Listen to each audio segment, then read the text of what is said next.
Good morning, friends. I hope everyone is doing well. I request everyone to watch my videos in a sequence for better understanding. If you really like my videos, please press the like button, share the videos with your friends, subscribe to my channel, and also press the bell button to get the regular updates. In the last video, I have discussed about the IPv4 header format. I hope you have watched that video and you have understood the concept. In this video, I want to discuss about the fragmentation. What is the need for fragmentation and what is fragmentation? All these things we will discuss in detail. And this concept is very important for the students who are preparing for the university exams and also for the various entrance exams such as GATE, UGC NET, everything. So I request everyone to watch the complete video for better understanding. Now first let me discuss what is the need for a fragmentation. Now you have a network N1 and you have a network N2 and you have a network N3 and you have the network N4 where the destination is there and here source is there. Are you able to understand it or not? Now source want to transfer the data to the destination. Now source has MTU, let's take that 820 bytes of information. Okay, now receive network N2, MTU is some, let's take that 200 bytes. Okay, now again network N3 has some 200, just to make you understand. And the MTU of network N4 is some 600 bytes are there. Okay, or to make you understand, let me make it 400 bytes here.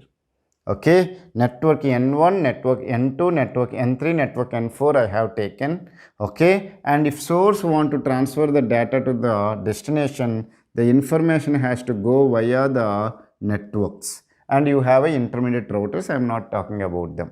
Is it clear? Here you can talk about the routers in between or networks also. Just to make you understand the fragmentation, I am taking the networks. Now let's take that what the network N1 can do. It can send a packet of 820 bytes. So it will create a packet and it can make it as a one packet of 820 bytes. So it is making as a one packet of 820 bytes. Okay, that information is coming to the network N2. Now N2, what is the maximum data it can send at a time? It can send 200 bytes of a packet. Now you can ask me, sir, if it is more than 200 bytes, what it has to do? It has to make it into fragments. Am I right or wrong? Are you able to understand? You are sending a packet of 820 bytes, but the network N2 can send a packet of 200 bytes. So then what you will do? You will do the fragmentation. Okay, so you will make it into small packets of each is 200 bytes. So this one will be 200 bytes. Out of 200 bytes, 20 bytes is allocated for the header and 180 bytes will be allocated for the data. Now you can ask me why 20 bytes is for the header. Those who have watched my video on IPv4 frame format, they know that the minimum size of the header should be 20 bytes. Okay, if option field is 0 bytes, then the total length of the header will be 20 bytes. So 20 bytes is for the header and the 180 bytes for the data. Similarly, 20 bytes for the header, 180. Like that you will make it into multiple packets. So now you can ask me, sir, these packets you have made it, like let's take that this is the packet P. You make it into packet P1, packet P2, packet P3. And in the IPv4 header format, you said that we have a 16 bits identification number. What is the use of that 16-bit identification number? It will give the unique ID for each packet. Now, let's take that this packet is identification number is 100. Then what will be the identification numbers for these packets? Again, all the packets will have the identification number as 100 only. So that you can easily identify that, okay, this packet whose identification number is 100 has made it into multiple packets because of the fragmentation. Are you able to understand? So whatever the packet identification number, after doing the fragmentation also the identification number will be same. Now you can ask me a question, sir, Now this MTU of this one is 400 bytes. So again these two packets, I can make it into one single packet and I can send 400 bytes. No, you should not do it, because remember one point, that you have to do the fragmentation. Remember, always remember this point.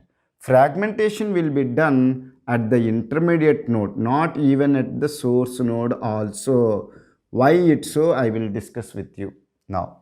Fragmentation will be done at the intermediate node, and reassemble or defragmentation meaning is that again combining them and making into a single packet should be called as a reassemble technique, which will be done at the receiver or at the destination. Intermediate node should not do the defragmentation or reassemble.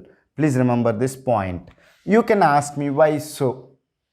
Sir, it can send a 400 bytes, so I will join these two packets and make it into 400 bytes. I can do it. But let me tell you what will happen if you have a network again N4 where the destination is not there. Let's take that N4, and at N5 you have a destination. Now this one is 100 bytes only. MTU of network N4 is 100 bytes. So again, if you do reassemble here and make it into 400 bytes, 400 bytes, 400 bytes, again you have to do the fragmentation. So multiple times your fragmentation, okay, multiple times fragmentation is okay. But here you are doing the reassemble, again fragmentation, again reassemble. Why to do that one? You have fragmented, just send those fragmented packets only, even if the MTU of the intermediate network before the destination and this network is more than whatever the packet frame format, no problem. Just forward it like that. Then here also you will just forward the packet. You will not do the reassemble. Now here you will do the fragmentation, because it can send up to maximum of 100 bytes. Again it will do the fragmentation. Okay, no problem. Then it will send to the receiver. Now receiver will do the reassemble. So how many times you are doing the reassemble? Only once. If you do the reassemble at the intermediate nodes, then it will increase the complexity. Are you able to follow it or not? So fragmentation should be done at the intermediate nodes. Even source also will not do the fragmentation, and reassemble should be done at the receiver. Now you can ask me, the thing is that why the fragmentation should be done at the intermediate node, why the source will not do it? If you know this layers concept of the OSI, we have discussed 7 layers. We are discussing the fragmentation at the network layer. Am I right or wrong? And then we have a data link layer below the network layer, and we have a transport layer. Now, and we have a application layer, presentation layer, session layer are there. So let's take that I have a application layer is sending the information, and the same information is coming to the transport layer. Now, as you know that network layer can have 20 bytes of header and 65,515 bytes of data. Will you accept it or not? This is the header and this is the data. Now you can ask me, sir, how you computed? If you see that we have a total length field which is a 16-bit information. Those who have watched my earlier video or those who already know the IP header format, they know that we have a 16 bits is allocated for the total length. What is the use of the total length there? To say that what is the size of the header and the data combinedly. Am I right or wrong? So if it is a 16 bits information, maximum you can keep 16 ones there, because it can be a 0 or 1. So maximum number if you want to find, you will keep all ones. If you keep all ones, you will get 2 power 16 minus 1, which is equal to 65,535. Now 65,000 excuse me, 65,535 and header is 20 bytes, so you can send maximum of 65,515 bytes of information you can send. That is what I have said. Now from the transport layer only the information will come to the network layer, Am I right? So if 65,515 is the data coming from the transport layer also will have the header. Am I right or not? Transport layer will use the TCP. TCP minimum header size is 20 bytes. Then it can send the data of 65,495. Will you accept it or not? Then only it will become 65,515, because that's what I have discussed when I am discussing about the OSI layers also. The information whatever it is coming, it will be, the next layer will add its header and keep the information. Then whatever this information, header and information is coming, the next layer will add its own header to this one, and this will become the data. So for this layer, this is data and header it has added. To the down layer, this header and information will combinedly act as a data and it add its own header. So that's why when it comes to the network layer from the transport layer, it will get 65,515. So that information is consists of TCP header and the data which is there. So what I can say that application layer can send a maximum data 65,495 at a time. If it is sending more than that one, now what it will do? Transport layer we have the segmentation. Okay, I have discussed that in transport layer we will have the functionality called segmentation. If application layer is sending the more data, okay, we have segmentation at the transport layer and we have the fragmentation at the network layer, and if you have a data link layer, it can be Ethernet or token ring. If it is Ethernet, you have the maximum limit. Let's take that you can send a 1500 bytes of data only. Now what you will do is that at the source, you know that what is the Ethernet you are using or what is the maximum size the data link layer can send, and what is the network layer capability and what is the transport layer. Obviously the transport layer knows the capability of the data link layer, means what kind of LAN technology you are using. Using that LAN technology, you know how much size of data you can send.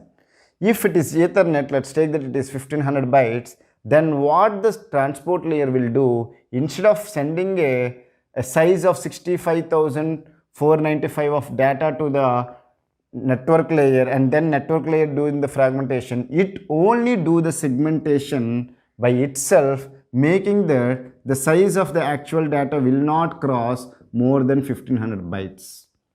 Are you able to understand? Instead of making it as a, let's take that application layer is sending some very 1 MB file it is sending at a time, then transport layer, instead of making it as 65,515 bytes segments, a transport layer will call it as a segment. What is meant by segmentation? A large packet you are making into multiple segments. That is what we will call it as segmentation. So instead of making it as a segment as size as 65,515, it will make a segments of 1500 bytes. So at the sender, we will do the segmentation. Remember this point always. At the sender, instead of fragmentation, we will do the segmentation, which will be done by whom? By the transport layer. At the intermediate node, we will do the fragmentation. At the receiver, we will do the reassemble technique. So I hope you have understood the difference between segmentation and fragmentation and also the reassemble. Then what is the need for segmentation, what is the need for fragmentation, and what is the need for the reassemble. I hope these concepts are clear for you. In the next video, I will discuss the fragmentation within one example. Then you will understand what is the use of fragment offset and what is the use of more fragment field, all this information. If you still have any doubts related to this video or concept, feel free to ask me in the comment section. I will try to clear your doubts in less than 24 hours.